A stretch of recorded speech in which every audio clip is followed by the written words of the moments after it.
I think I began seeing myself as a feminist probably like recently, because I know that I want things to change for the better of women, because I feel like women are the backbone of our society.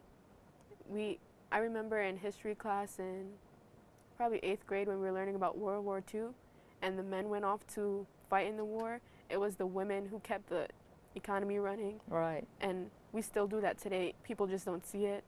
So I think women should get more credit, especially with us not having the same wage as men, even though we do the same work. Right. It's very interesting because, feminism wasn't even a thing when I was growing up. You know, I had never heard of feminists until I was actually married and had children. And I didn't see myself as a feminist, but I kept showing up. Well, what I kept showing up for is I had children. I had 2 children who had disabilities out of my 5 kids.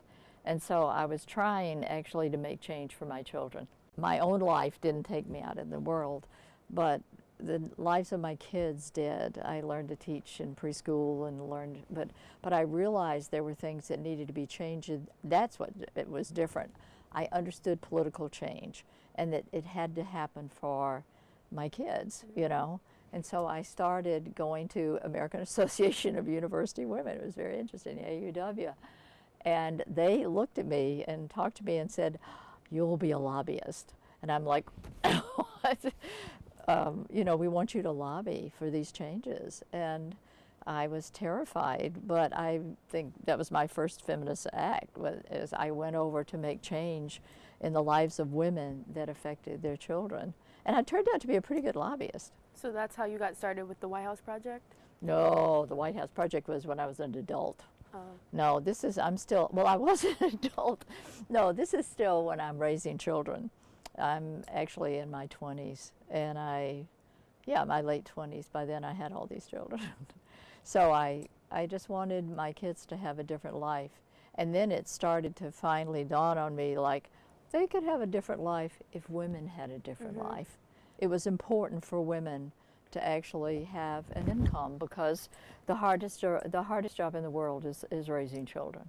The hardest job, the leaderful job of the world is raising children. And I thought that's the work of caring that should be paid for. Yeah. So is there another way that you think women can like raise children that could change things? Oh, do you really want to hear? I think that if children were to grow up together in a community, perfect. That would be better, so that people could see things in the same view, and maybe it would be a positive view and things can change. There's a new book about tribes that's out, tribes, because we're tribal people. And women would come up to me all the time and say, "I really would like to, you know, I'd really like to do this or that or whatever," because I always worked with women after a while. But I got, my children are still young, you know. And I kept thinking how crazy it is that we really don't have we aren't more tribal, because that's how one of my friends grew up. I should illustrate it.